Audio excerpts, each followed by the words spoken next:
بسم اللہ الرحمن الرحیم. السلام علیکم ورحمۃ اللہ وبرکاتہ. Welcome to all students.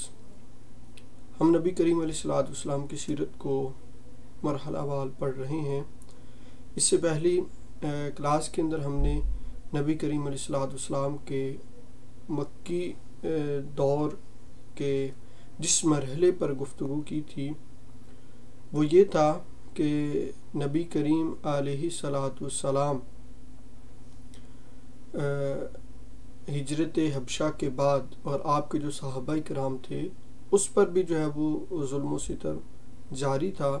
اور نبی کریم علیہ السلام کو قتل کرنے کا ارادہ بھی کیا گیا، اور جس کی حرکت ابو جہل نے کی، اور اس کے علاوہ دیگر لوگوں نے نبی کریم علیہ السلام کو اذیتیں دی گئیں. خانہ کعبہ کے اندر آپ کے گلے میں چادر ڈال کر آپ کو اذیت دی گئی، اور اس طرح کی اور کچھ واقعات بھی ہیں جو ہم پہلے دیکھ چکے ہیں اور سیرت کی کتابوں کے اندر موجود ہیں. اور پھر اسی کے ساتھ ہی حضرت امیر حمزہ رضی اللہ تعالیٰ عنہ آپ بھی اسلام قبول کرتے ہیں. ابو جہل نے نبی کریم علیہ السلام کو اذیت دی اور اس کا بدلہ لیا امیر حمزہ نے واپس آ کر شکار سے، اور پھر جب اپنے بھتیجے کو بتایا تو آپ نے نبی کریم علیہ السلام نے فرمایا کہ آپ اسلام قبول کر لیں تو زیادہ خوشی ہوگی. تو حضرت امیر حمزہ رضی اللہ تعالیٰ عنہ نے بھی اسلام قبول کر لیا، اور اس کے بعد جو ہے حضرت امیر حمزہ کے بعد حضرت عمر فاروق رضی اللہ تعالیٰ عنہ آپ نے بھی جو ہے وہ اسلام قبول کر لیا. اس کے ساتھ ہی قریش مکہ نے جو ہے وہ جب دیکھا کہ نبی کریم علیہ السلام نے بھی جو ہے وہ اسلام کے ساتھ آپ کے چچا امیر حمزہ بھی ہیں، اور اسی کے ساتھ جو ہیں وہ حضرت عمر فاروق رضی اللہ تعالی عنہ آپ نے بھی اسلام قبول کر لیا ہے. اور اس کے بعد انہوں نے نبی کریم علیہ السلام کے پاس جو ہے آئے اور اپنے نمائندے بھیجے کہ وہ ان کے ساتھ جو ہیں وہ سودے بازی جو ہیں وہ کر سکیں، لیکن نبی کریم علیہ السلام نے ان کی کوئی بھی بات جو ہے وہ نہیں مانی، اور جو بھی انہوں نے پیشکشیں کی نبی کریم علیہ السلام نے ان کو رد کر دیا. تو یہاں تک ہم نے جو ہے وہ بات کی تھی. اس کے بعد جو ہے یہ دیکھیں کہ ایک طرف پورے کا پورا قریش مکہ تھے اور جو نبی کریم علیہ السلام اور آپ کے صحابہ کے اوپر ظلم و ستم ڈال رہے تھے، اور نبی کریم علیہ السلام کی حمایت میں صحابہ کرام بھی تھے، اور اس میں حضرت عمر فاروق رضی اللہ تعالیٰ عنہ بھی شامل ہو گئے، آپ کے چچا امیر حمزہ بھی شامل ہو گئے، اور آپ کے چچا ابو طالب تو پہلے سے تھے. لیکن آپ کے چچا ابو طالب کو یہ خطرہ محسوس تھا کہ قریش مکہ چونکہ پہلے سے ہی جو ہے وہ ایک آپ کو شہید کرنے کا ارادہ کر چکے تھے، تو آپ کو خوف تھا کہ وہ نبی کریم علیہ السلام کو نقصان نہ پہنچا دیں. تو اس ڈر کو لے کر حضرت ابو طالب رضی اللہ تعالی عنہ آپ نے جو ہے وہ جو قریش کے لوگ تھے ان کو جو ہے وہ جمع کیا. ان میں جو دو بڑے قبیلے تھے بنو ہاشم اور بنو مطلب، ان کو جمع کیا اور ان سے یہ بات کی کہ دیکھیں، اور یہاں پر جو ہے وہ ابو طالب نے ان سے جو بات کی، اور اس کا جو مین تھیم تھا، تو آپ نے کیونکہ قبائلی نظام تھا اور قبائلی نظام کے اندر لوگ جو تھے وہ اپنے قبیلے کا ساتھ دینے کے لیے ہر وقت تیار رہتے تھے، کیونکہ ابو طالب نے جو ہے ابو طالب کو اس سے پہلے وہ دھمکیاں بھی دے چکے تھے، اور ابو طالب سے جو ہے وہ سودا بازی بھی کر چکے تھے کہ ایک لڑکے کے بدلے جو ہے آپ نبی کریم علیہ السلام کو ان کے حوالے کر دیں. تو ابو طالب نے جو ہے اس سے بھی انکار کر دیا اور حمایت کے اندر کھڑے رہے، اور قریش کے مقابلے کے اندر آپ نے اپنے بھتیجے کا ساتھ دینے کا اعلان کر دیا. اور جب یہ سارا ہوا معاملہ تو بہرحال ابو طالب کو یہ تھا کہ وہ آپ کے بھتیجے کو قتل کرنے کا اب ارادہ کر چکے ہیں، تو وہ آپ کو نقصان پہنچائیں گے۔ ان حالات کے پیش نظر آپ نے جو ہے وہ جو قبیلہ بنو ہاشم تھا اور بنو مخزوم تھا، بنو عبد المطلب تھے، ان کو جو ہے وہ جمع کیا، اور ان کو جمع کرنے کے بعد ان سے یہ کہا، کیونکہ یہ دونوں جو ہے جد اعلیٰ عبد مناف کے صاحبزادے تھے، دو، ایک ہاشم اور مطلب، اور اسی سے ہی یہ دونوں خاندان جو ہے وہ وجود میں آئے تھے، جس کو بنو ہاشم یا بنو مطلب کہا جاتا تھا۔ تو اب ان دونوں کو جمع کرنے کے بعد انہیں یہ دعوت دی اور یہ کہا کہ اب تک تو میں اپنے بھتیجے کی حفاظت اور حمایت کا کام تنہا انجام دے رہا ہوں، اب اس حمایت میں ہمیں سب مل کر انجام دیں، کیونکہ ابو طالب کی یہ بات عربی حمیت کے پیش نظر تھی، کیونکہ قبائلی نظام تھا اور حمیت اور ایک قبیلے کی عزت کی بات تھی، تو اس کے پیش نظر دونوں خاندانوں کے سارے افراد جو کہ مسلمان تھے، ان میں سے کچھ اور جو ابھی مسلمان نہیں تھے، انہوں نے کہا کہ ٹھیک ہے، ہم جو ہیں کیونکہ ایک ہی خاندان سے تعلق رکھتے ہیں، گرچہ دو قبیلے ہیں، تو اے ابو طالب ہم آپ کے ساتھ جو ہیں وہ کھڑے ہیں۔ تو صرف اس میں ابو طالب کا جو بھائی تھا ابو لہب ایک ایسا فرد تھا جس نے اس کو منظور نہیں کیا، اور وہ سارے خاندان سے الگ ہو کر مشرکین مکہ سے جا ملا اور ان کا ساتھ دیا۔ تو ابو طالب نے بنو ہاشم کو اور بنو مطلب کو اپنے ساتھ جو ہے وہ جمع کر لیے، اپنے ساتھ ملا لیا کہ وہ سارے مل کر جو ہے نبی کریم علیہ السلام کا ساتھ دیں۔ ساتھ کس بارے میں کہ قریش جو ہے وہ ان کو قتل کرنے کا ارادہ بنا چکے ہیں کہ اگر وہ مل جائیں گے تو قریش جو ہیں وہ اپنا یہ جو ہے وہ حرکت یا ارادہ جو ہے وہ ترک کر دیں گے۔ تو اس جو ایک ایگریمنٹ ہوا، معاہدہ ہوا، یا ابو طالب نے سب کو ایک جگہ جمع کر کے یہ بات کی اور سب نے اس پر اتفاق بھی کیا۔ تو ابھی اس کو تقریباً 4 ہفتے ہی ہوئے تھے کہ اور اس کم مدت کے اندر مشرکین مکہ کو بڑے بڑے دھچکے جو ہیں وہ لگ چکے تھے۔ حضرت امیر حمزہ جو ہے وہ رضی اللہ تعالیٰ عنہ آپ اسلام قبول کر لیا تھا، عمر رضی اللہ تعالیٰ عنہ آپ مسلمان ہو چکے تھے، اور نبی کریم علیہ السلام کے ساتھ جو سودے بازی کی پیشکش تھی آپ جٹلا چکے تھے، اور چوتھا قبیلہ بنو ہاشم اور بنو مطلب کے سارے مسلم اور کافر افراد ایک ہو کر نبی کریم علیہ السلام کی حفاظت کا عہد و پیمان کر چکے تھے۔ تو جب انہوں نے یہ دیکھا تو وہ مشرکین جو ہے وہ تو چکرا سے گئے، اور ان کی سمجھ میں نہیں آ رہا تھا کہ وہ اب نبی کریم علیہ السلام کو نعوذ باللہ قتل کرنے کا اقدام جو ہے وہ کیسے کریں، کیونکہ آپ کی حفاظت مکہ کے جو 2 خاندان تھے بڑے، انہوں نے جو ہے وہ اس پر ایک عہد کر لیا تھا، اور انہوں نے دیکھا کہ اگر ہم نے اس وقت کوئی معاملہ کیا تو ہمارا جو ہے وہ نام صفحہ ہستی سے مٹ جائے گا۔ تو پھر انہوں نے ایک دوسرا جو ہے وہ طریقہ اختیار کیا کہ فی الوقت آپ کے قتل کے ارادے کو جو ہے وہ ترک کر دیا، اور جو ہے وہ آپ صلی اللہ علیہ وآلہ وسلم کے اوپر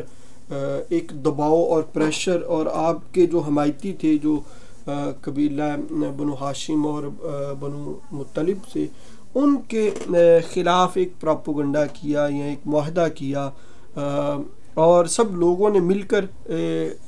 تجویز کی کہ ہمیں کیا کرنا چاہیے۔ تو سارے کے سارے مشرکین وادی محسب میں خیب بن کنانہ کے اندر جو ہے وہ جمع ہوئے، اور آپس میں یہ جو بنو ہاشم اور بنو مطلب کے خلاف کا جو عہد و پیمان تھا نبی کریم علیہ السلام کی حمایت میں، اس کے خلاف جو ہے ایک عہد و پیمان کیا کہ قریش مکہ جو ہیں یا مشرکین مکہ جو ہیں، ان دونوں قبیلوں سے نہ تو شادی بیاہ کریں گے، نہ ان سے خرید و فروخت کریں گے، نہ ان کے ساتھ اٹھے بیٹھیں گے، نہ ان سے میل جول رکھیں گے، نہ ان کے گھروں میں آئیں جائیں گے، نہ ان سے گفتگو کریں گے، کب تک؟ جب تک وہ رسول اللہ کو قتل کرنے کے لیے ان کو حوالے نہ کر دیں، اور مشرکین نے یہ بھی کہا کہ اگر یہ دونوں قبیلے ہمارے ساتھ جو ہے وہ کیا کہتے ہیں کہ صلح کرنے کی طرف بھی آئیں تو ہم میں سے کوئی بھی جو ہے ان کی صلح کی پیشکش قبول نہیں کرے گا۔ اور پھر مشرکین نے اس بائیکاٹ کا، یہ ایک مکمل بائیکاٹ تھا، اس کی تصاویر بنائیں اور اس کو ایک صحیفے پر لکھ کر جو ہے خانہ کعبہ کے اندر جو ہے وہ لٹکا دیا۔ اور یہ صحیفہ مختلف روایات کے اندر ہے، کسی کے اندر ہے کہ یہ صحیفہ منصور بن اکرمہ نے لکھا، کسی نے کہا،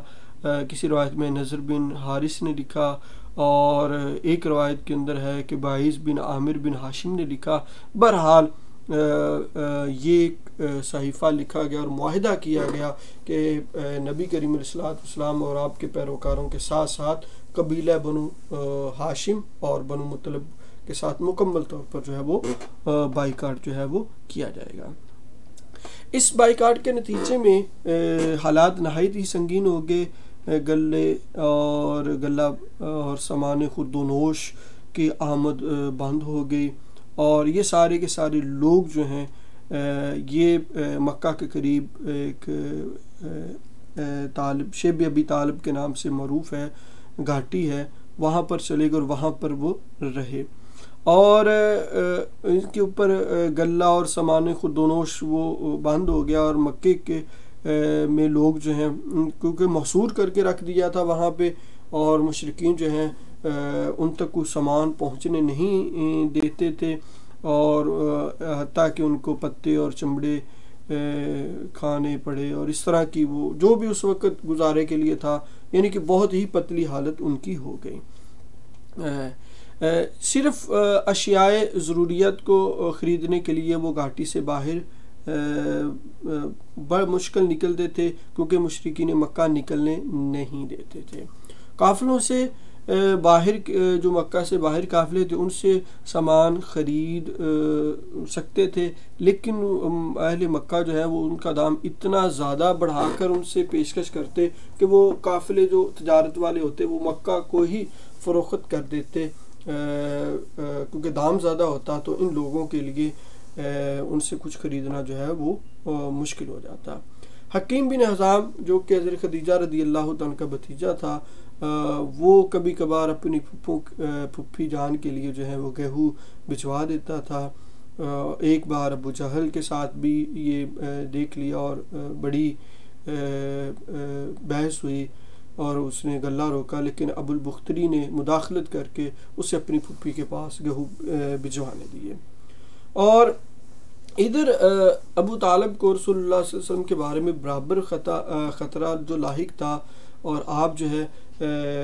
وہاں پر بھی جو ہے نبی کریم علیہ الصلوۃ والسلام سے فرمایا کرتے کہ آپ اپنے بستر کو دیکھ لو، اس پر سوئے رہو، اور جب نبی کریم علیہ الصلوۃ والسلام سو جاتے اور آپ سارے لوگ بھی سو جاتے تو آپ نبی کریم علیہ الصلوۃ والسلام کی جگہ اپنے بھتیجے بانجوں میں سے کسی کو بھیج دیتے اور اس کے بستر پر نبی کریم علیہ الصلوۃ والسلام چلے جاتے، یعنی کہ آپ اپنے بیٹوں کو، بھائیوں کو یا بھتیجوں میں کے بستر کے ساتھ کسی ایک کے ساتھ جو ہے وہ بستر بدل دیتے تھے، تاکہ کوئی رات کو جو ہے وہ نبی کریم علیہ الصلوۃ والسلام کو قتل نہ کر دے۔ لیکن یہ سلسلہ جاری رہا۔ بہرحال یہ جو قبائل تھے اور یہ جو لوگ تھے یہ صرف جو حج کے مہینے ہوتے ان میں ہی باہر نکلتے تھے، اور وہاں پر اسی موقع کے اوپر کچھ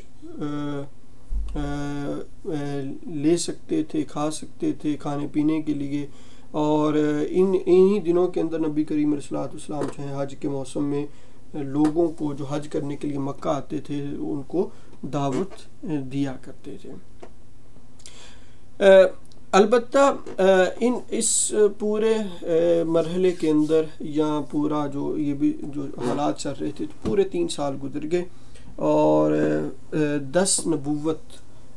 محرم کے اندر جو ہے صحیفہ جو انہوں نے لکھ کر جو ہے معاہدہ کیا ہوا تھا وہ جو خانہ کعبہ کے اندر لٹکایا ہوا تھا تو وہ چاک ہوا، یعنی کہ وہ ختم ہو گیا۔ وہ کیسے ختم ہوا؟ ایک تو اللہ تعالیٰ نے ان کا اللہ تعالیٰ نے اپنی ایک کیڑوں کو بھیجا اور انہوں نے وہ سارا صحیفہ جو ہے وہ چاٹ لیا اور صرف اللہ کا نام جو ہے وہاں پر باقی رہا. اور اس کی نبی کریم علیہ الصلوۃ والسلام نے اپنے چاچا ابو طالب کو خبر دی اور آپ کے چچا ابو طالب جو ہے وہ قریش مکہ کے پاس آئے. لیکن جب یہ صحیفہ جب یہ عہد و پیمان کیا گیا بائیکاٹ کا تو اس میں مکہ کے اندر دو طرح کے لوگ تھے. ایک وہ لوگ تھے کہ جو اس کے حق کے اندر تھے بائیکاٹ کے، اور دوسرے وہ لوگ تھے جو کہ اس بائیکاٹ کے حق میں نہیں تھے. اور چونکہ ان لوگوں کے اندر جو مکہ کے اندر رہتے تھے ان کے قریبی رشتہ دار بھی تھے اور ان کو ان کی حالت دیکھ کر بڑا ان کو دکھ ہوتا تھا، تو لیکن جو ہے وہ ان کے خلاف آواز نہیں کوئی اٹھاتا. تو بہرحال کچھ لوگوں نے جو ہے آپس کے اندر بات کی اور موٹیویٹ کیا کہ کیوں نہ ہم جو ہیں وہ اس صحیفے کو یا معاہدے کو جو ہے وہ ختم کریں. ان میں جو نام ہیں عامر تھے، ایک قبیلہ بنو عامر سے تھے، اور اسی طرح جو ہے جن کا نام جو ہے ہشام تھے، اور اسی طرح جو ہے کچھ ایک کا نام زبیر تھے، متم بن عدی تھے. اور یہ کچھ لوگ تھے جنہوں نے رات کو ایک دوسرے کے ساتھ گفتگو کی اور گفتگو کے نتیجے کے اندر یہی کہا کہ ہم اس وقت بھی راضی نہیں تھے، تو لہٰذا یہ جو بنو ہاشم اور بنو مطلب جو کہ عبد مناف کی اولاد میں سے ہیں، بنو ہاشم اور بنو مطلب کے اوپر جو ظلم ستم ہو رہا ہے تو اس کا بائیکاٹ کیا جائے. تو لہٰذا اگلے دن جو ہے وہ صبح کے وقت جو ہے یہ سارے کے سارے جو ہے وہ اپنی اپنی محفلوں پر گئے اور لوگ جو ہیں وہ خانہ کعبہ اور بیت اللہ کے پاس گئے. اور رات میں یہ ڈیسائیڈ ہو گیا کہ سب سے پہلے جو اس کی پہل کریں گے وہ زبیر ہوں گے، زہیر.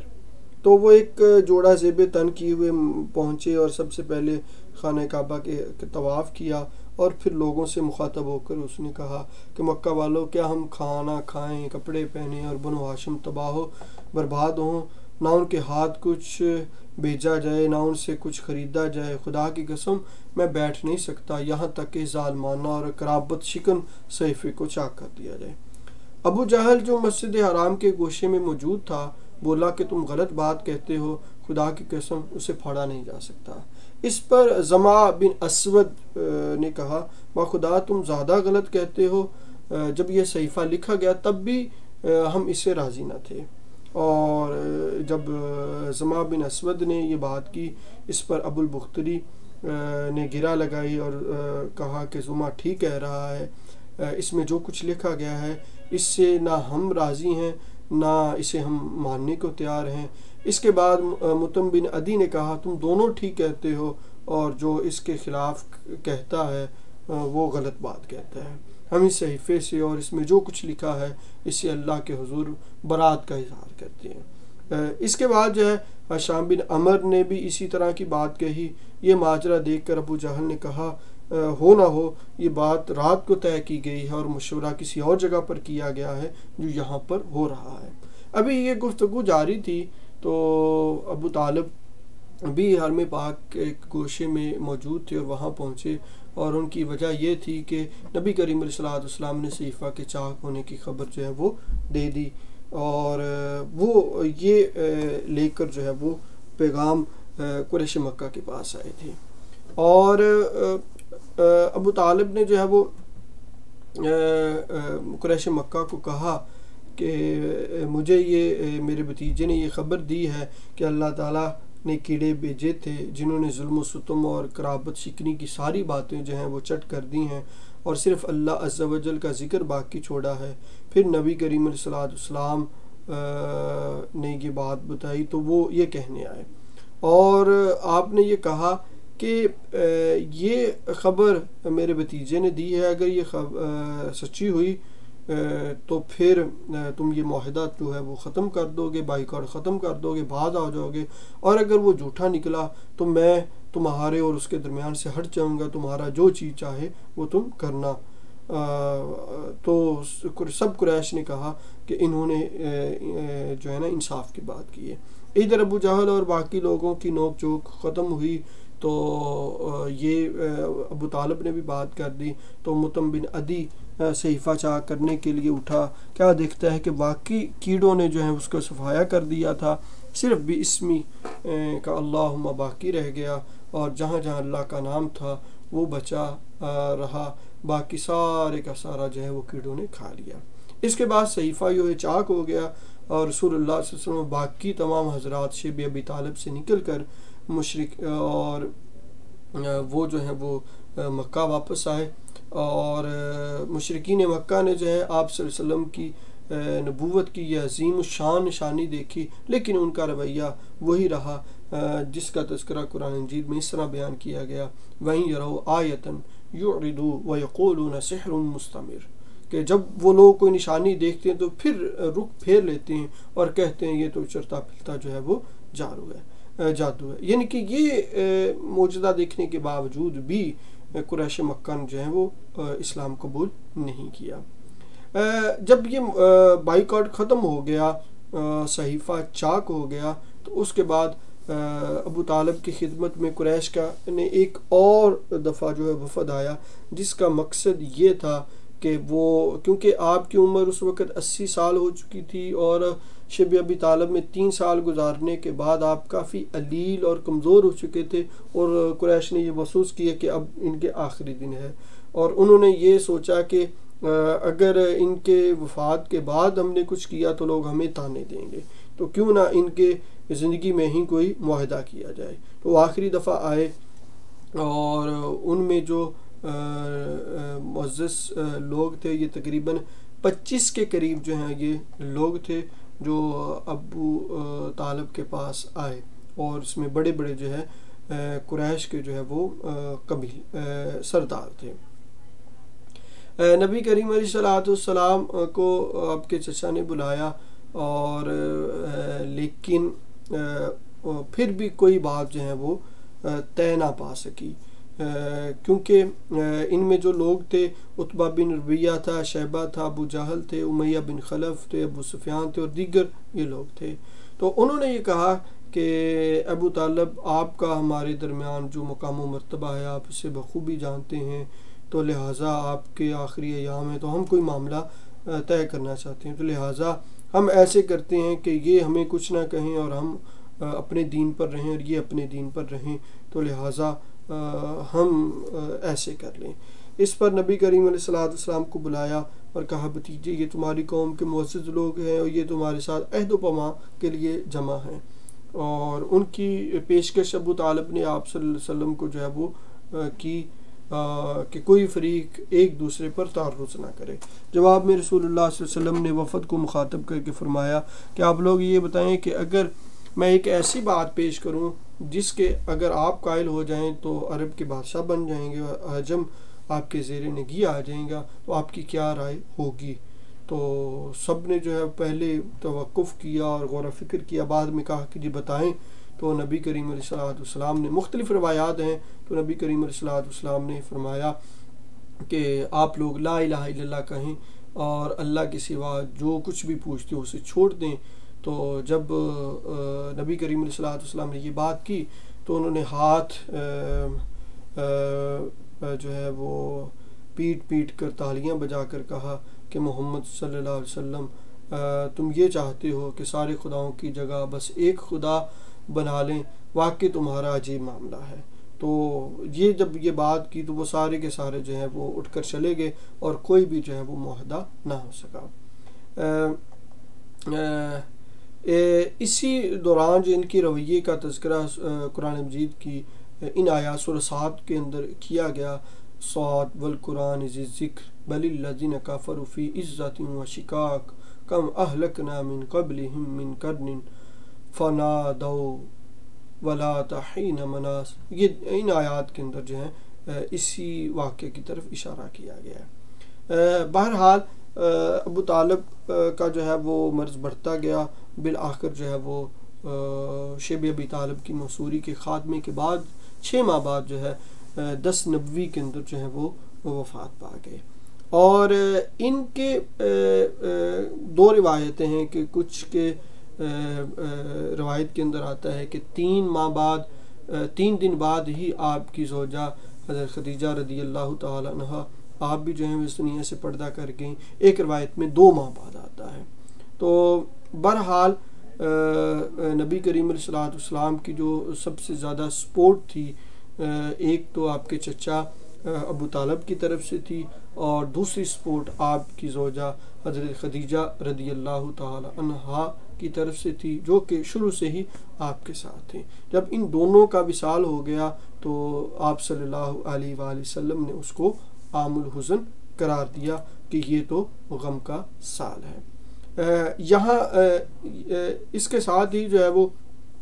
دعوت و تبلیغ کا جو دوسرا مرحلہ تھا وہ کمپلیٹ ہوا، اور اس کے بعد جو ہے وہ دعوت کا تیسرا مرحلہ جو ہے وہ سٹارٹ ہوتا ہے، اس کا آغاز ہوتا ہے. دعوت کا جو تیسرا مرحلہ تھا، یہ دعوت کا جو دعوت کا پہلا مرحلہ یہ تھا، اس کو میں تھوڑا سا ایکسپلین کر دیتا ہوں. دعوت کا پہلا مرحلہ یہ تھا کہ نبی کریم علیہ الصلوۃ والسلام نے خفیہ طور پر اپنے قریبی رشتہ داروں کو جو ہے وہ اسلام کی طرف بلایا. یہ دعوت کا پہلا مرحلہ تھا.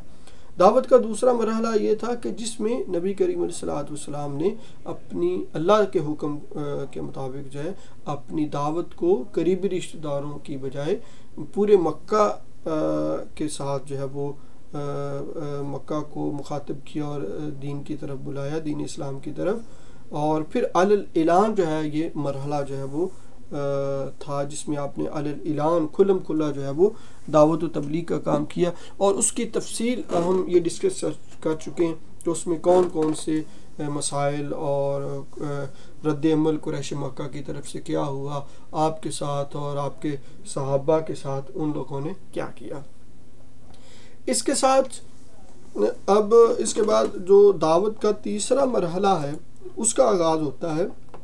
وہ یہ ہے کہ اب نبی کریم علیہ الصلوۃ والسلام جو ہے مکہ کے باہر جو قبیلے تھے یا لوگ رہتے تھے، وہاں پر نبی کریم علیہ الصلوۃ والسلام نے دعوت و تبلیغ کا کام شروع کیا، یعنی کہ برون مکہ. ان میں سب سے جو مشہور علاقہ ہے طائف کا علاقہ ہے، جو نبی کریم علیہ الصلوۃ والسلام 10 نبوی کے آخری دنوں میں وہاں پر گئے، اور یہ مکے سے تقریباً 60 میل دور ہے. اور نبی کریم علیہ الصلوۃ والسلام یہ پیدل وہاں پر چل کر گئے، اور آپ کے آزاد کردہ غلام حضرت زید بن حارث تھے، اور راستے میں جس قبیلے سے بھی جو ہے وہ گزر ہوتا آپ اسلام کی دعوت دیتے، لیکن کسی نے بھی دعوت قبول نہ کی. جب طائف پہنچے تو وہاں کے جو بڑے سردار تھے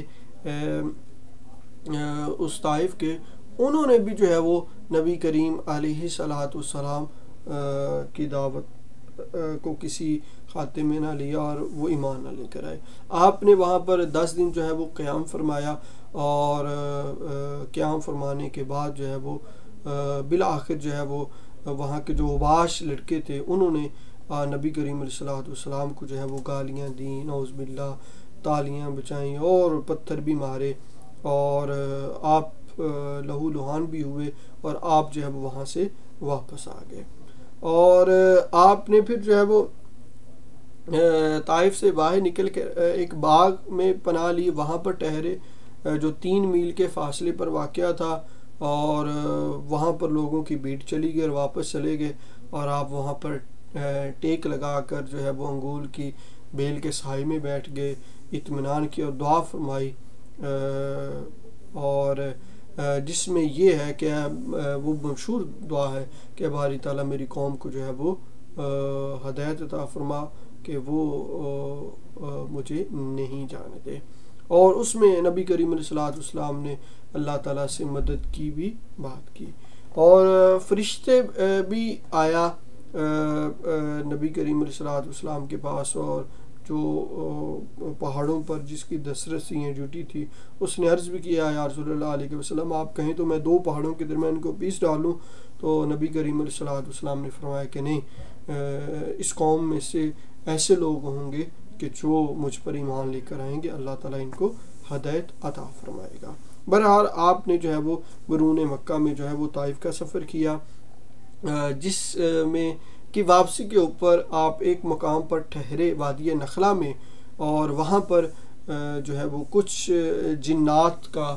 گزر ہوا، اور وہاں پر ان جنات نے نبی کریم علیہ الصلوۃ والسلام کی تلاوت سن کر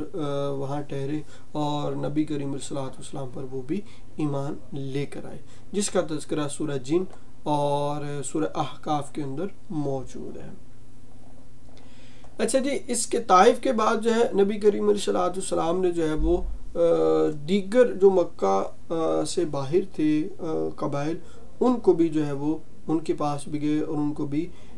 دعوت دی، اور حج کا موسم بھی قریب آ رہا تھا، اور حج کی ادائیگی کے لیے بھی لوگ بھی جو ہے وہ دور و نزدیک سے پیدل چل کر آتے تھے اور بعض جگہ پر پڑاؤ کرتے تھے، تو نبی کریم علیہ الصلوۃ والسلام جو ہیں اس موقع کو غنیمت سمجھا اور ہر قبیلے کے پاس جا کر جو ہے اسلام کی دعوت دی، اور یہ جو دعوت کا سلسلہ تھا یہ نبوت کے چوتھے سال سے شروع ہوا تھا اور آگے یہ چلا آ رہا تھا۔ وہ قبائل جن کو نبی کریم علیہ الصلوۃ والسلام نے دعوت دی، ان قبائل میں قبیلہ بنو عامر تھے، محارب تھے، فزارہ تھے، غسان کا قبیلہ تھا، مرہ کا تھا، حنیفہ کا تھا، سلیم کا تھا، ابس کا تھا، بنو نصر تھے،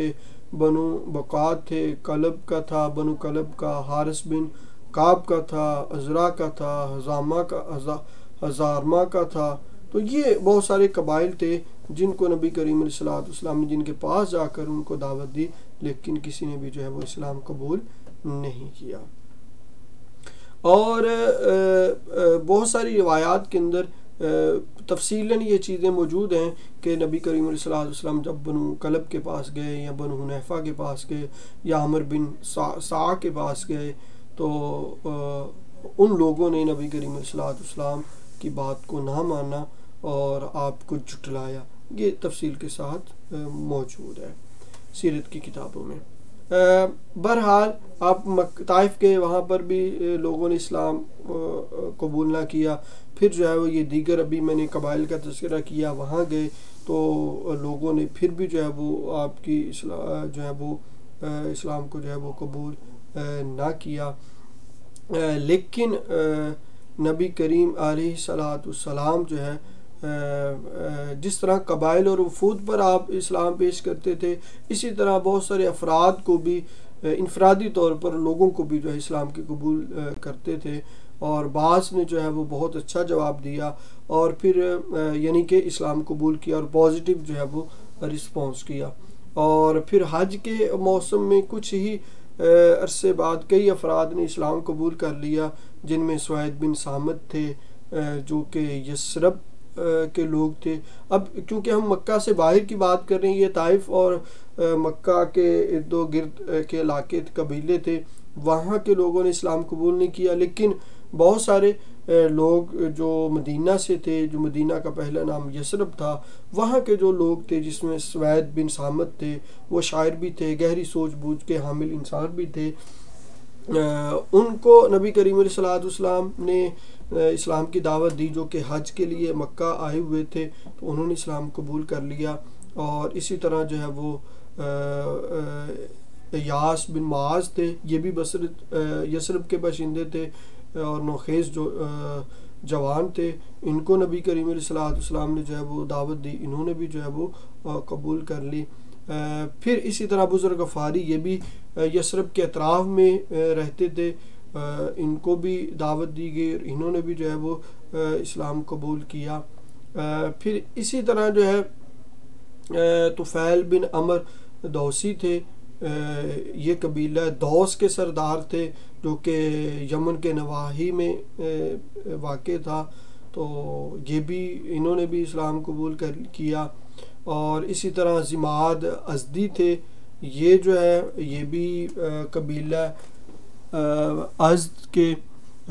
جو ہے وہ ایک فرد تھے، اور یہ جھاڑ پھونک وغیرہ اور سیب جادو وغیرہ اتارنے کا یہ کام کیا کرتے تھے، تو انہوں نے بھی سنا تھا کہ مکہ کے اندر نعوذ باللہ ایک ایسا ہے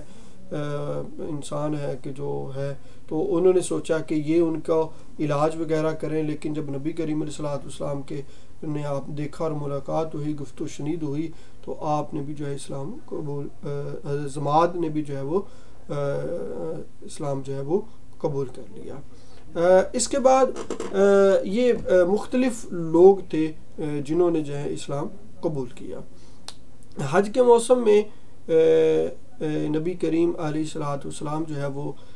مینا کی گھاٹی سے گزرے، تو کچھ لوگوں کو وہاں گفتگو کرتے سنا، تو نبی کریم علیہ الصلوۃ والسلام ان کے پاس گئے، اور یہ یثرب کے 6 جوان تھے، اور یہ سب کے سب قبیلہ خزرج سے تعلق رکھتے تھے، جن میں اسد بن زرارہ، عوف بن حارث، رافع بن مالک،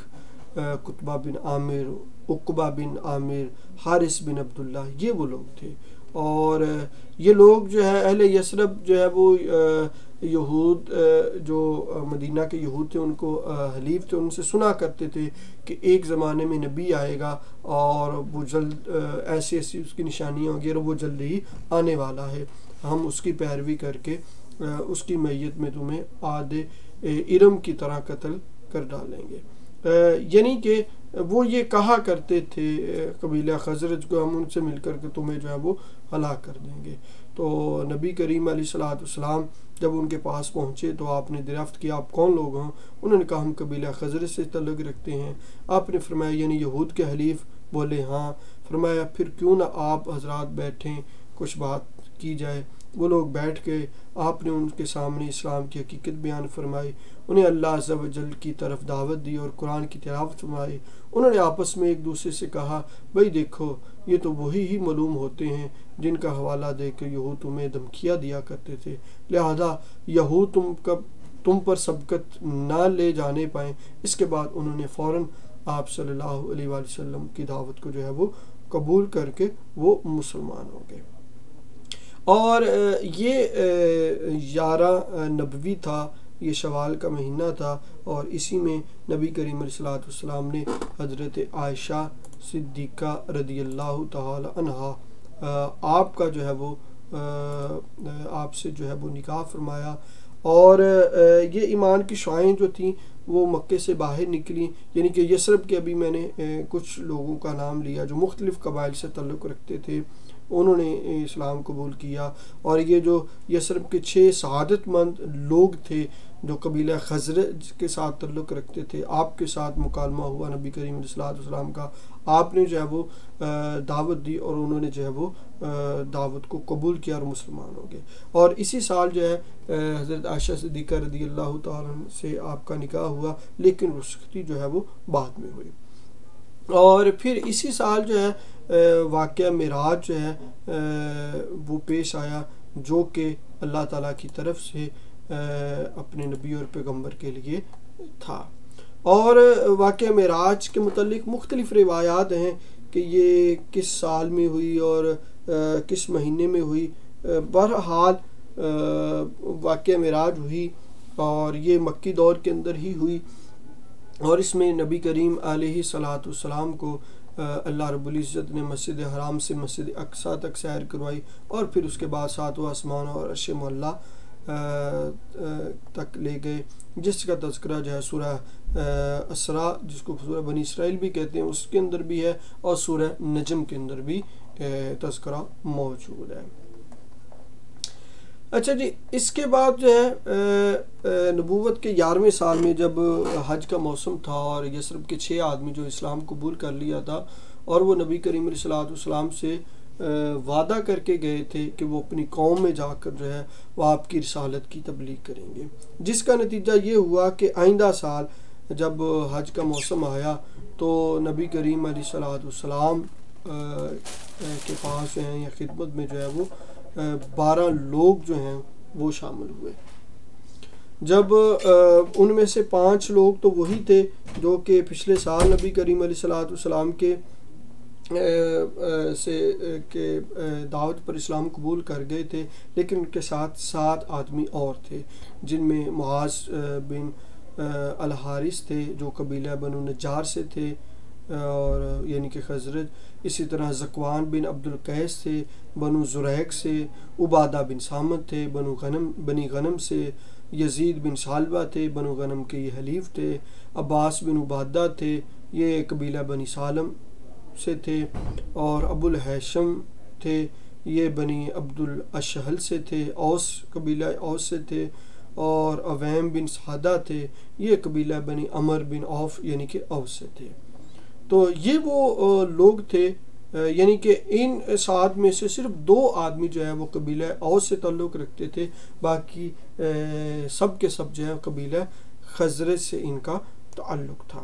اور ان لوگوں نے رسول اللہ صلی اللہ علیہ وآلہ وسلم سے مینا کے مقام میں عقبہ کے پاس ایک گھاٹی کا نام ہے، جگہ کا نام ہے، وہاں ملاقات کی، اور آپ کے ہاتھ پر جو ہے چند باتوں کے اوپر بیعت کی۔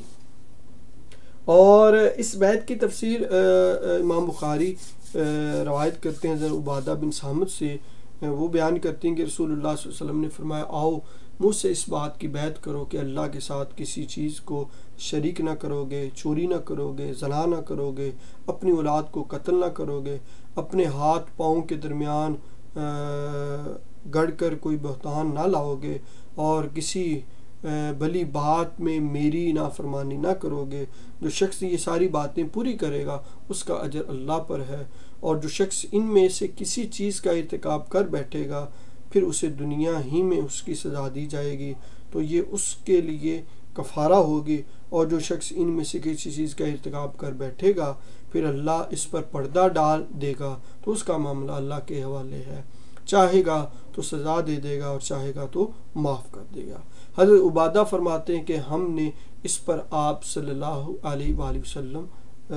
سے بیعت فرما لی۔ جب بیعت مکمل ہوئی اور حج کا موسم ختم ہو گیا تو نبی کریم صلی اللہ علیہ وسلم نے لوگوں کے ساتھ یثرب میں اپنا پہلا سفیر بھیجا تاکہ وہ مسلمانوں کو اسلامی احکام کی جو ہے وہ تبلیغ دے سکیں، اور اس کام کے لیے نبی کریم علیہ الصلوۃ والسلام نے جو ہے حضرت مصعب بن عمیر رضی اللہ تعالی عنہ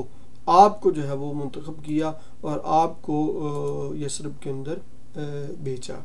تو حضرت مصعب بن عمیر رضی اللہ تعالیٰ عنہ جب مدینہ پہنچے تو حضرت اسد بن زرارہ رضی اللہ تعالیٰ عنہ کے گھر آپ نے قیام کیا، اور پھر دونوں نے مل کر جو ہے حضرت مصعب بن عمیر اور حضرت اسد بن زرارہ رضی اللہ تعالیٰ عنہ دونوں نے مل کر جو ہے وہ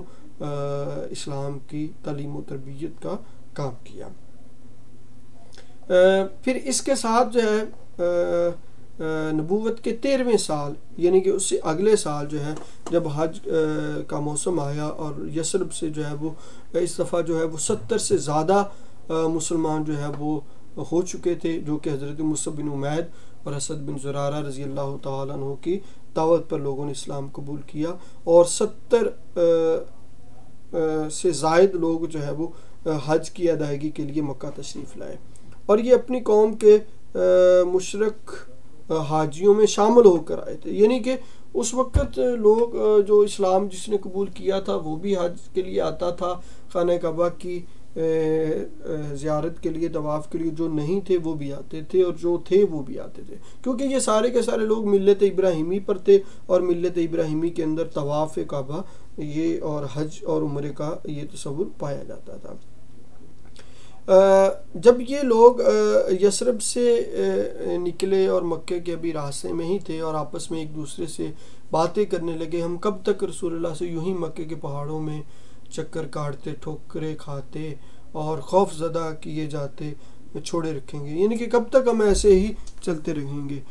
پھر جب یہ آپس کے اندر انہوں نے گفتگو کی اور جب یہ مکہ پہنچے تو در پردہ نبی کریم صلی اللہ علیہ وسلم کے ساتھ سلسلہ اور روابط شروع کیا، اور آخر کار اس بات پر اتفاق ہو گیا کہ دونوں فریق جو ہیں یعنی کہ یثرب سے آئے ہوئے لوگ اور نبی کریم صلی اللہ علیہ وسلم جو ہے ایام تشریق کے درمیانی دن یعنی کہ 12 ذی الحج کو مینا میں جمرہ اولا یعنی کہ جمرہ عقبہ کے پاس جو گھاٹی ہے اس میں جمع ہوں گے، اور یہ اجتماع رات کی تاریکی میں بالکل خفیہ طریقے سے ہوگا۔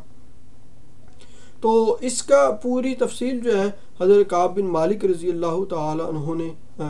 بیان کی ہے کہ یہ سارے کا سارا معاملہ جو ہے وہ خفیہ طور پر تھا، اور نبی کریم علیہ الصلوۃ والسلام نے جو ہے وہاں پر جو ہے وہ گھاٹی کے پاس سب لوگ جمع ہوئے اور بڑی تفصیل کے ساتھ جو ہے وہ گفتگو ہوئی، اور ان لوگوں کا یا جو یثرب کے لوگ تھے ان کی خواہش تھی کہ نبی کریم علیہ الصلوۃ والسلام جو ہیں مکہ چھوڑ کر جو ہے وہ ہمارے پاس آ جائیں اور وہاں پرسکون طریقے کے ساتھ جو ہے وہ دین اسلام کی جو ہے وہ تبلیغ کریں، کرنا چاہتے تھے۔ اسی پر سارے لوگ جو ہے وہ جمع ہوئے۔ پچھلی دفعہ ایک بیعت تھی اور یہ دوسری بیعت تھی، اور اس میں جو گفتگو کا آغاز وہ حضرت عباس رضی اللہ تعالیٰ عنہ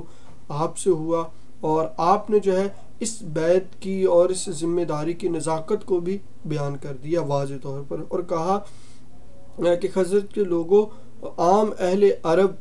انصار کے دونوں ہی قبیلے یعنی کہ خزرج اور اوس کو خزرج ہی کہتے ہیں، ہمارے اندر محمد کی جو حیثیت ہے وہ تمہیں معلوم ہے، ہماری قوم کے جو لوگ دینی نقطہ نظر سے ہمارے ہی جیسی رائے رکھتے ہیں، ہم نے محمد صلی اللہ علیہ وآلہ وسلم کو ان سے محفوظ رکھا ہے، وہ اپنی قوم اور اپنے شہر میں قوت اور عزت اور طاقت و حفاظت کے اندر ہیں، مگر اب وہ تمہارے یہاں جانے اور تمہارے ساتھ لاحق ہونے پر مصر ہیں، لہذا اگر تمہارا یہ خیال ہے کہ تم انہیں جس چیز کی طرف بلا رہے ہو اس سے نبھالو گے اور انہیں ان کے مخالفین سے بچا لو گے تب تو ٹھیک ہے، تو تم نے جو ذمہ داری اٹھائی ہے اسے تم جانو، لیکن اگر تمہارا یہ اندازہ ہے کہ تم انہیں اپنے پاس لے جانے کے بعد ان کا ساتھ چھوڑ کر کنارہ کش ہو جاؤ گے تو پھر ابھی سے انہیں چھوڑ دو، کیونکہ وہ اپنی قوم اور اپنے شہر میں بہرحال عزت اور حفاظت سے ہیں۔ حضرت کعب رضی اللہ تعالیٰ عنہ فرماتے ہیں کہ ہم نے حضرت عباس سے کہا کہ آپ کی بات ہم نے سن لی ہے، اب اے اللہ کے رسول آپ گفتگو فرمائیے اور اپنے لیے اور اپنے رب کے لیے جو عہد و پیمان پسند کریں لیجئے۔ اس جواب سے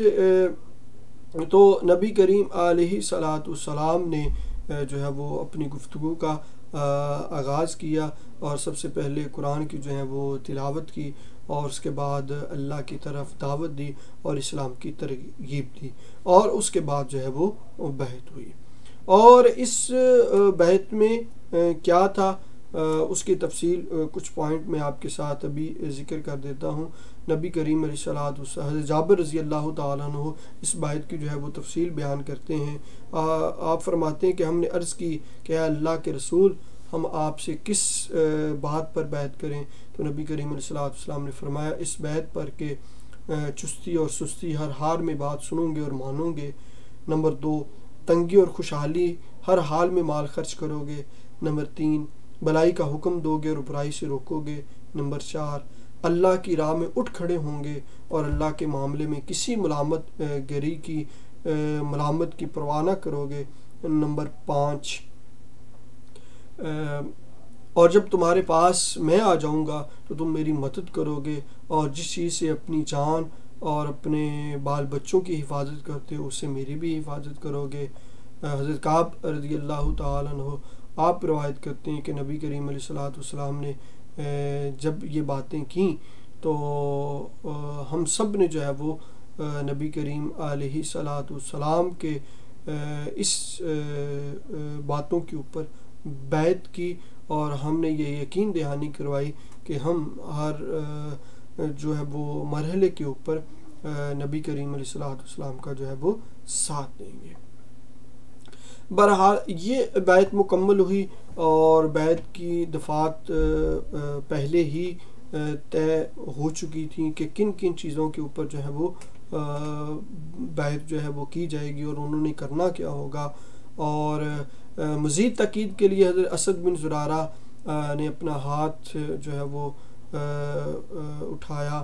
اور کہا کہ اٹھاؤ خدا کی قسم ہم اس بیعت کو ہرگز نہیں چھوڑیں گے اور نہ ہی توڑیں گے، تو یہ مزید تاکید جو ہے وہ ہو گئی۔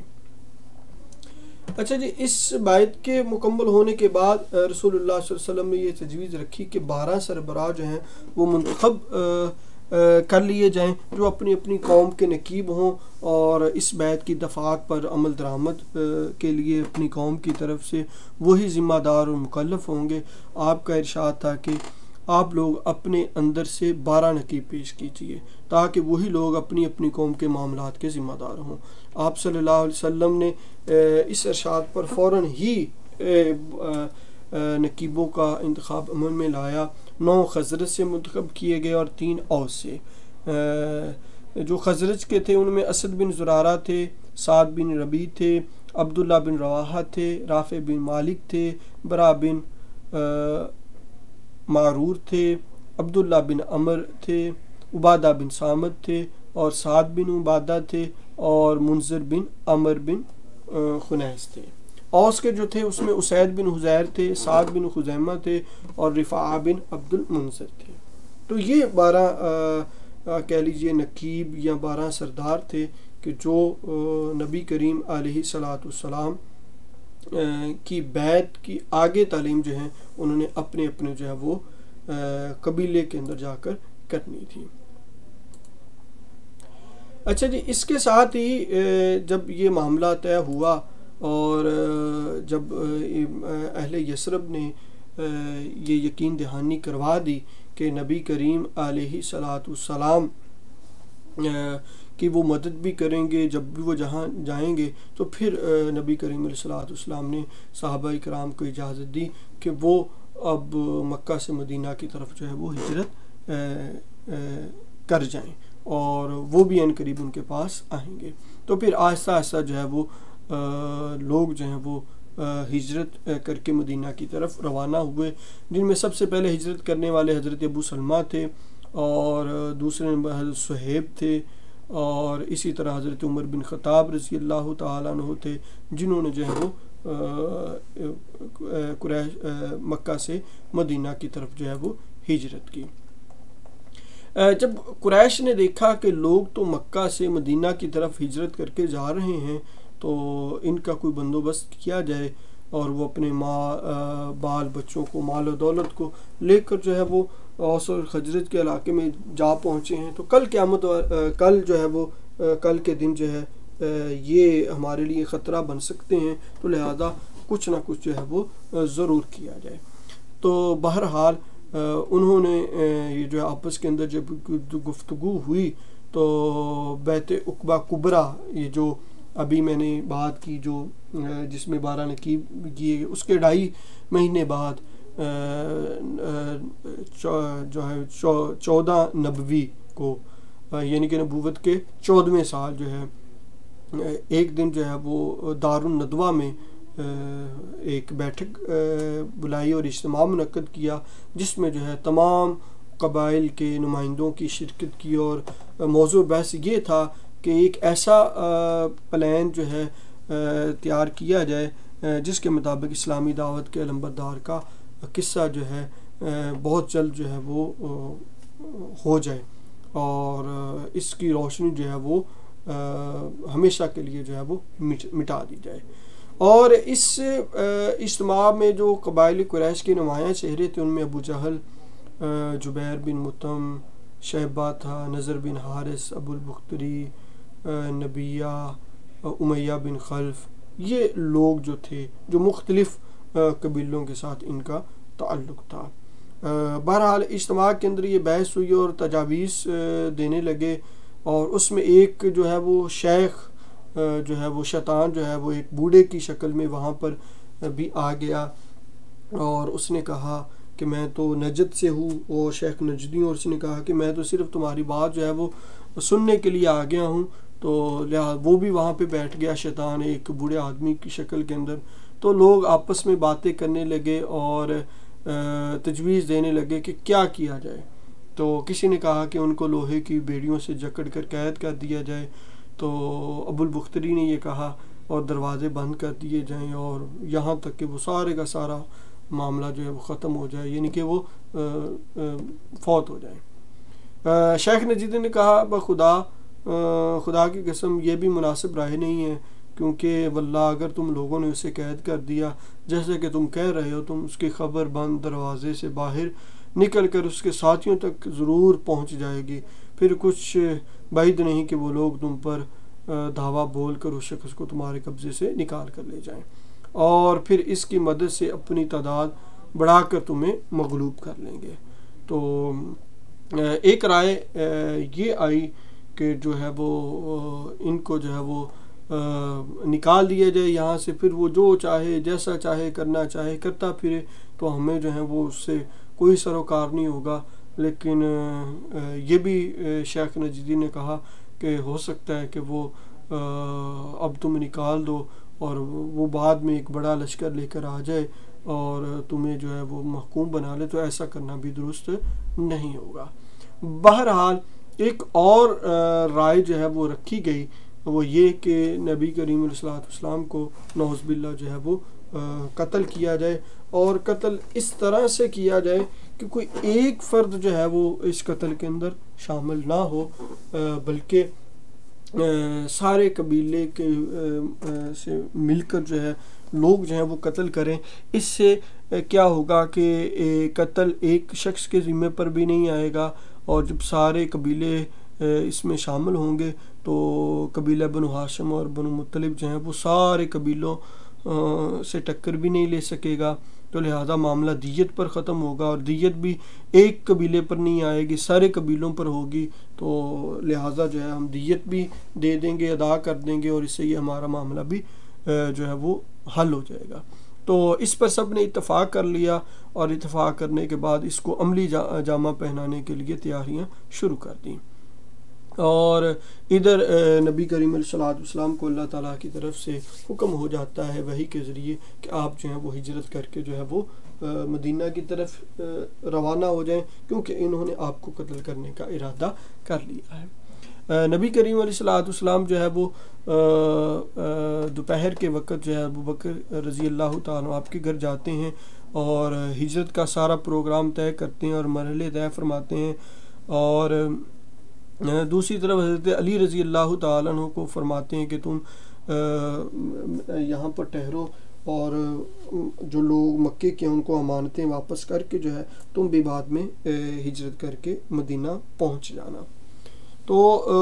نبی کریم علیہ الصلوۃ والسلام اور ابوبکر صدیق کا دن میں دوپہر کے وقت ہجرت کا ارادہ اور پورے مراحل جو ہیں وہ طے ہو جاتے ہیں، لیکن رات کو جب آپ جاتے ہیں گھر تشریف لے کر جاتے ہیں، یا اس کے بعد جب گھر جاتے ہیں تو رسول اللہ کا جو ہے وہ گھر کا جو ہے وہ گھیراؤ کیا جاتا ہے، کیونکہ دارالندوہ کے اندر وہ ایک قرارداد جو منظور ہوئی تھی اس کا عملی جامہ جو ہے وہ پہنانے کے لیے کچھ سردار منتخب کیے گئے، جن میں ابو جہل، عتبہ بن ابی معیط، امیہ بن خلف، طعیمہ بن عدی، ابیہ بن خلف، حکم بن عاص، نضر بن حارث، زمعہ بن اسود، ابو لہب، نبیہہ بن حجاج، یہ اور ان کا بھائی منبہ بن حجاب الحجاج، تو یہ لوگ تھے، اور ان لوگوں نے یہ ارادہ کیا کہ وہ رات کی تاریکی کے اندر نبی کریم علیہ الصلوۃ والسلام کے اوپر جو ہے وہ حملہ کریں گے جب سارے لوگ سو چکے ہوں گے۔ تو ادھر نبی کریم علیہ الصلوۃ والسلام نے اپنی جگہ حضرت علی رضی اللہ تعالیٰ عنہ کو اپنے بستر پر لٹا دیا، اور جب آپ باہر نکلے تو وہ انہوں نے گھیراؤ کیا ہوا تھا، تو نبی کریم علیہ الصلوۃ والسلام جو ہیں وہ ایک باہر نکلے اور مشرکین کی صفوں کو چیریں، اور ایک مٹھی جو ہے وہ سنگریزے جو ہیں وہ ان کے اوپر ڈالی اور ان کی نگاہوں پر پڑی، اور نبی کریم علیہ الصلوۃ والسلام کو وہ دیکھ نہ سکیں، اور اس وقت آپ یہ آیت تلاوت فرما رہے تھے وَجَعَلْنَا مِن بَيْنِ أَيْدِيهِمْ صَدًّا وَمِن خَلْفِهِمْ صَدًّا فَأَغْشَيْنَاهُمْ فَهُمْ لَا يُبْصِرُونَ کہ وہ لوگ جو ہیں انہوں نے رکاوٹیں کھڑی کیں آگے پیچھے، لیکن اس کے باوجود بھی وہ آپ کو دیکھ نہ سکے۔ اور حضرت ابوبکر صدیق رضی اللہ تعالیٰ اپنے گھر میں آپ کا جو ہے وہ انتظار کر رہے تھے، اور وہاں سے پھر نبی کریم علیہ الصلوۃ والسلام ہجرت کے لیے جو ہے وہ روانہ ہوئے، اور پھر آپ جو ہے وہ غار ثور کے اندر پہنچے اور وہاں 3 دن جو ہے وہ قیام کیا، اور غار ثور کے اندر جب داخل ہونے لگے تو حضرت ابوبکر صدیق رضی اللہ تعالی عنہ آپ جو ہیں وہ غار کے اندر جاتے ہیں، اور وہاں جا کر دیکھتے ہیں کوئی عزا دینے والی چیز تو نہیں، پہلا تسلی کرتے ہیں، اس کے بعد جو ہے وہ وہاں پر نبی کریم علیہ الصلوۃ والسلام جو ہیں وہ داخل ہوتے ہیں۔ اسی کے ساتھ وہاں آپ 3 دن جو ہے وہ قیام کرتے ہیں، اور وہاں پر جو ہے یہ لوگ جو قریش والے تعاقب کے اندر بھی چلے جاتے ہیں، اور غار کے دہانے کے اوپر جو ہے مکڑی جالا تن دیتی ہے، اور وہاں پہ پرندے جو ہیں وہ آ کر انڈے دے دیتے ہیں، اور قریش جب اس کو دیکھتے ہیں تو وہ کہتے ہیں کہ یہاں سے تو کوئی آگے اندر نہیں گیا۔ تو جب حضرت ابوبکر صدیق رضی اللہ تعالیٰ عنہ قریش کو دیکھتے ہیں کہ وہ غار کے دہانے پر آ جاتے ہیں، تو پھر نبی کریم صلی اللہ علیہ وسلم آیت مبارکہ نازل ہوتی ہے پر، اور فرماتا ہے لا تحزن ان اللہ معنا، اللہ تو غم نہ کر، اللہ تعالی ہمارے ساتھ ہے۔ اور اس سے پہلے قریش کو جب یہ معلوم ہوتا ہے کہ نبی کریم علیہ الصلوۃ والسلام جو ہے وہ تو ہجرت کر کے مکہ سے نکل چکے ہیں، تو وہ پھر دوبارہ ایک ایمرجنسی جو ہے وہ بیٹھک بلاتے ہیں، اور نبی کریم علیہ الصلوۃ والسلام کے اوپر جو ہے وہ انعام رکھ دیتے ہیں، آپ کے اوپر بھی، اور حضرت ابوبکر صدیق رضی اللہ تعالیٰ عنہ آپ کے اوپر بھی جو ہے وہ انعام رکھ دیتے ہیں کہ جو بھی لوگ جو ہیں وہ آپ کو جو ہے وہ پکڑیں گے اور لا کر دیں گے، تو ان کو جو ہے وہ 100 اونٹ جو ہیں ایک کے بدلے میں جو ہیں وہ دی جائیں گی۔ اور پھر مختلف لوگ جو ہیں نبی کریم علیہ الصلوۃ والسلام کے تعاقب کے لیے جو ہیں وہ نکلتے ہیں، اور اسی اثناء کے اندر کچھ لوگ جو ہیں وہ غار ثور تک پہنچتے ہیں۔ وہاں حضرت ابوبکر صدیق کچھ پریشان ہوتے ہیں، تو نبی کریم علیہ الصلوۃ والسلام فرماتے ہیں ان اللہ لا تحزن ان اللہ معنا، تو غم نہ کر کہ اللہ تعالی ہمارے ساتھ ہیں۔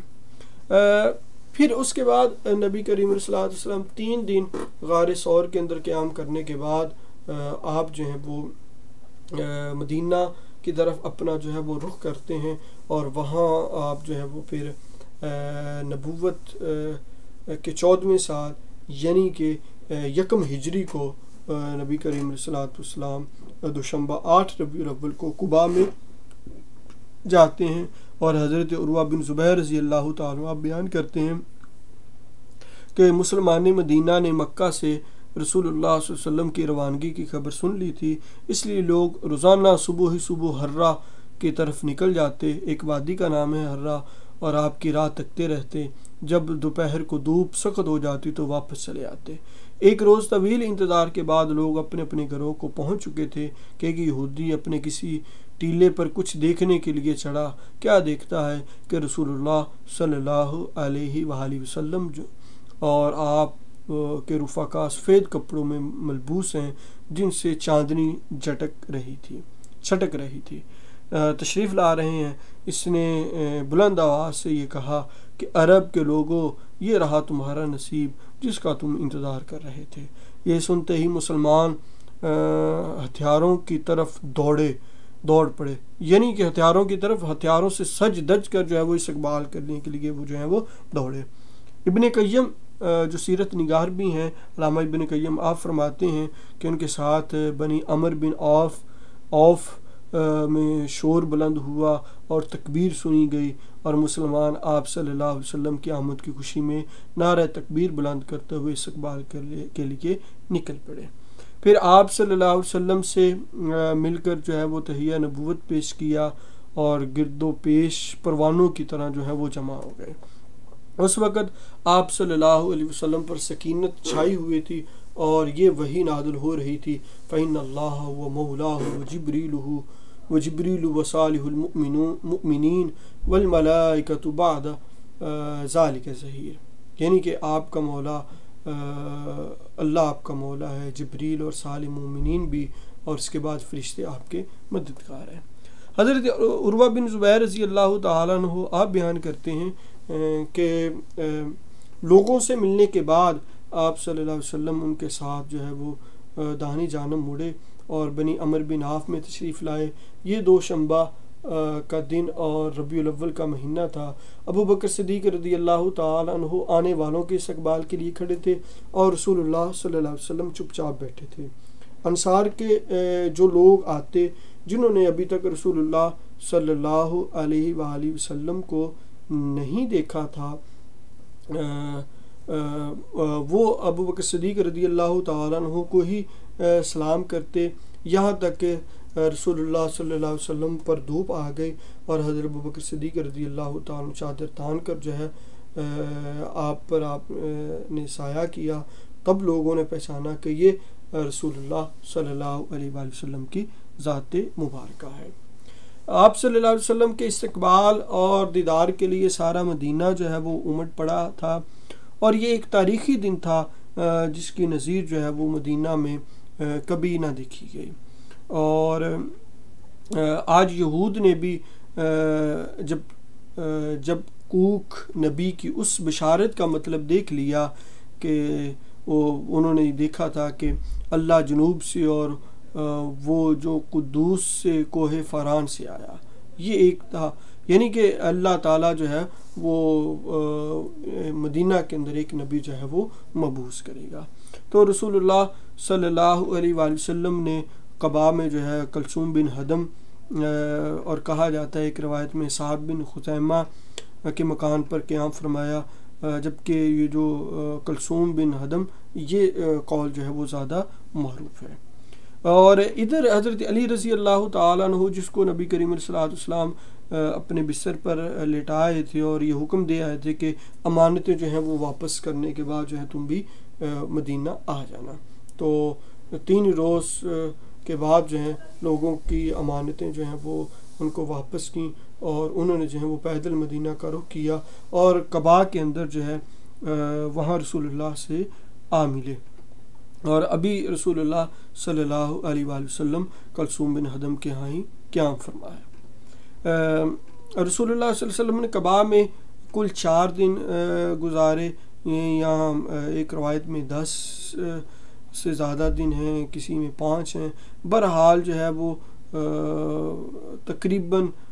آپ نے جو ہے وہ کچھ 24 کے دن کے قریب جو ہے وہ دن قیام کیا، اور اسی دوران جو ہے وہ مسجد قباء کی بنیاد بھی رکھی اور اسی میں نماز بھی پڑھی، اور یہ آپ صلی اللہ علیہ وسلم کی نبوت کے بعد سب سے پہلی مسجد تھی جس کی بنیاد جو ہے وہ تقویٰ پر رکھی گئی۔ بہرحال 5ویں دن نبی کریم علیہ السلام کہ آپ حکم الہی کے مطابق سوار ہوئے، اور ابوبکر صدیق رضی اللہ تعالیٰ آپ کے ردیف تھے۔ آپ نے بنو نجار جو کہ آپ کے ماموں کو قبیلہ تھا ان کو اطلاع بھیجی، اور وہ تلواریں لیے حاضر ہوئے، اور آپ صلی اللہ علیہ وسلم ان کی میت میں مدینہ کا رخ کیا، اور بنو سالم بن عوف کے وادی میں پہنچے تو جمعہ کا وقت آ گیا۔ آپ نے اس وادی میں جو ہے اس مقام پر جمعہ پڑھا جہاں اب ایک مسجد بھی ہے، اور جمعے کے بعد نبی کریم علیہ السلام مدینہ تشریف لے گئے، اور اسی دن اس شہر کا نام یثرب کے بجائے مدینہ الرسول یعنی کہ شہر رسول جو ہے پڑ گیا، جس سے مختصر طور پر مدینہ کہا جاتا ہے۔ یہ ایک تاریخی دن تھا، گلی کوچے تقدیس و تحمید کے کلمات سے گونج رہے تھے، اور انصار کی بچیاں جو بنو نجار کی تھیں وہ خوشی اور مسرت سے ان اشعار کے نغمے گا رہی تھیں کہ اشرق البدر علینا من ثنیۃ الوداع، یعنی کہ ان پہاڑوں سے جو سوئے جنوب ہیں 14ویں کا چاند ہم پر چڑھا ہے، اور اسی کے ساتھ ہی واجب الشکر علینا کیا ما دعا للہ داعی، کہ اللہ کا شکر ہمارے اوپر واجب ہے، اس نے کیسا عمدہ دین اور تعلیم ہمیں عطا کی ہے۔ ایھا المبعوث فینا جئت بالامر المطاع، کہ بھیجنے والا تیرا کبریا یعنی کہ شکریہ تیرا، اور ایھا المبعوث فینا جو ہمارے اندر بھیجا گیا ہے، جئت بالامر المطاع، کہ وہ جو بھی تجھے کہہ رہا ہے اس کی بات ماننا تیرے اوپر جو ہے وہ لازم ہے۔ یعنی کہ ان اشعار کے اندر وہ قبیلہ بنو نجار کی بچیوں نے جو ہے وہ نبی کریم علیہ الصلوۃ والسلام کی کا استقبال کیا، اور نبی کریم علیہ الصلوۃ والسلام پھر مدینہ کے اندر جو ہیں وہ داخل ہوئے۔ اسی کے ساتھ ہی آج کا جو ہمارا ٹاپک تھا وہ کمپلیٹ ہوا۔ آج ہم نے جو ہے وہ نبوت کا جو ایک بہت بڑا حصہ تھا، یعنی کہ نبی کریم علیہ الصلوۃ والسلام کی سیرت کا مکی دور جو ہے وہ کمپلیٹ کیا ہے، اور آج کے لیسن کے اندر ہم نے دعوت و تبلیغ کے دوسرے مرحلے کا آخری حصہ جس میں شب ابی طالب کا تذکرہ اور غم کا سال وہ ہم نے ڈسکس کیا، اور اس میں جو ہے وہ آگے تیسرا مرحلہ جو تھا دعوت و تبلیغ کا، جس میں آپ صلی اللہ علیہ وسلم نے مکہ سے باہر جو ہے وہ دعوت و تبلیغ کی، جس میں طائف گئے اور حج کے موسموں میں یثرب اور دیگر علاقوں سے جو آنے والے لوگ تھے ان کو دعوت دی اور انہوں نے اسلام قبول کیا، اور بالآخر نبوت کے 14ویں سال آپ نے جو ہے وہ مسلمانوں کو جو بھی ہے وہ ہجرت کرنے کا جو ہے وہ حکم دیا، اور خود بھی جو ہے وہ حضرت ابوبکر صدیق رضی اللہ تعالی عنہ کی معیت میں آپ غار ثور میں کچھ دن قیام کیا، اور پھر کچھ دن جو ہے وہ قباء میں جو ہے وہ قیام کیا، اور اس کے بعد جو ہے وہ مدینہ میں داخل ہوئے۔ تو یہ آج ہم نے بڑی تفصیل سے جو ہے وہ ڈسکس کیا۔ اس کے ساتھ ہی سیرت کا جو ایک حصہ ہے مکی دور وہ کمپلیٹ ہوا، تو انشاءاللہ ہم نیکسٹ کلاس کے اندر جو ہے وہ سیرت کا جو دوسرا حصہ ہے مدنی دور، ہم اس کے اوپر بات کریں گے۔ تب تک کے لیے اللہ حافظ۔